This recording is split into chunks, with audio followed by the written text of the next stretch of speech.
जिससे पूरी ब्रिटिश हुकूमत थर-थर कांपती थी और जिसे मैसूर टाइगर के नाम से जाना जाता है। आज जिक्र करेंगे उस शख्सियत का। जी हाँ, आज हम बात करने जा रहे हैं टीपू सुल्तान की। ये इसलिए भी चर्चा में है क्योंकि यूके में उनके सिंहासन का एक शेर इन दिनों बिकाऊ है। जी हाँ, ब्रिटेन सरकार ने इसकी बोली लगा दी है और इसकी कीमत है 15 करोड़ रुपए। तो चलिए आज आपको खास रिपोर्ट में दिखाते हैं कि आखिरकार इस अनमोल निशानी को ब्रिटिश सरकार क्यों बेच रही है और किस तरीके से इसकी ऑक्शन की जा रही है।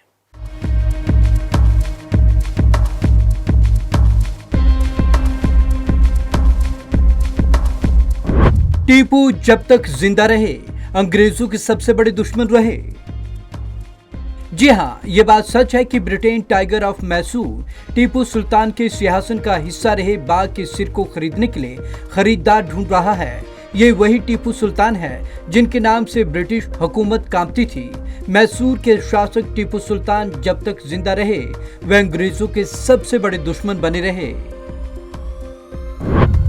टीपू की मौत के बाद खजाने को लूटा गया। टीपू सुल्तान की मौत के बाद अंग्रेजों ने मैसूर पर कब्जा कर लिया और उनके खजाने को लूट लिया।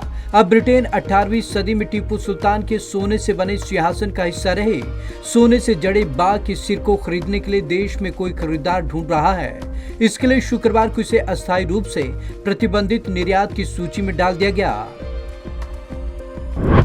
बाघ का सिर क्यों है खास?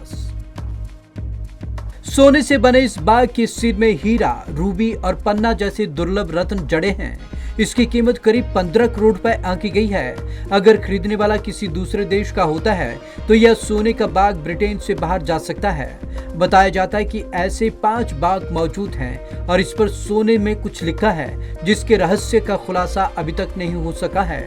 मूल रूप से सोने के 8 बाघ बनाए गए थे।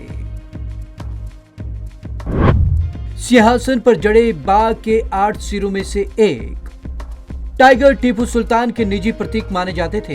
एक समय उन्होंने ऐलान किया था, टाइगर के रूप में एक दिन जीना भेड़ के रूप में 1000 साल जीने से बेहतर है। इस आभूषण को ब्रिटिश सरकार द्वारा प्रतिबंधित निर्यात की सूची में रखने से ब्रिटेन की किसी गैलरी या संस्थान को यह ऐतिहासिक वस्तु खरीदने के लिए वक्त मिल जाएगा।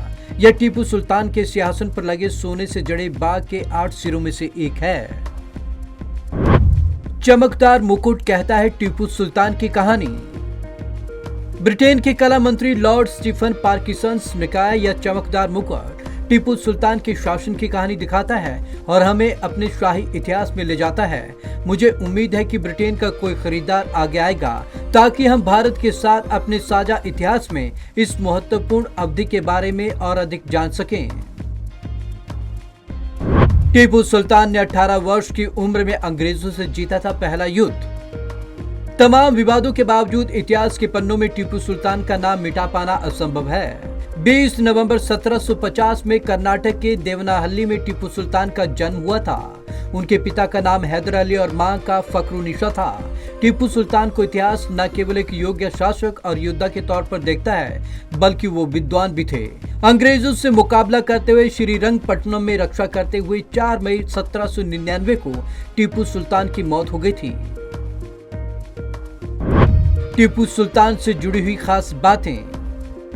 टीपू ने 18 वर्ष की उम्र में अंग्रेजों के विरुद्ध पहला युद्ध जीता था। टीपू द्वारा कई युद्धों में हारने के बाद मराठों एवं निजाम ने अंग्रेजों से संधि कर ली थी। ऐसी स्थिति में टीपू ने भी अंग्रेजों को संधि का प्रस्ताव दिया। वैसे अंग्रेजों को भी टीपू की शक्ति का एहसास हो चुका था, इसलिए छिपे मन से वे संधि चाहते थे। दोनों पक्षों में वार्ता मार्च 1784 में हुई और इसी के फलस्वरूप मंगलौर की संधि संपन्न हुई थी।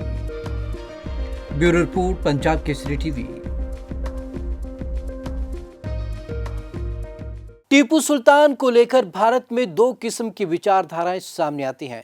पहली विचारधारा कहती है कि वे अच्छे शासक थे और उन्होंने अंग्रेजों से खूब लोहा लिया और साथ ही वो विद्वान भी थे। जबकि दूसरी विचारधारा ये कहती है कि वे कट्टर शासक थे, उन्होंने हिंदुओं को कट्टरता के साथ मुस्लिम धर्म में परिवर्तित किया, इसलिए उनका कहीं ना कहीं विरोध भी देखा जाता है। तो अपने आप में जो एक शासक के तौर पर टीपू सुल्तान का नाम कहीं ना कहीं इतिहास में दर्ज है, उसे किसी भी तरीके से मिटाया नहीं जा सकता। तो आज की इस खास रिपोर्ट में बस इतना ही। विवेक शर्मा को दीजिए इजाजत। नमस्कार।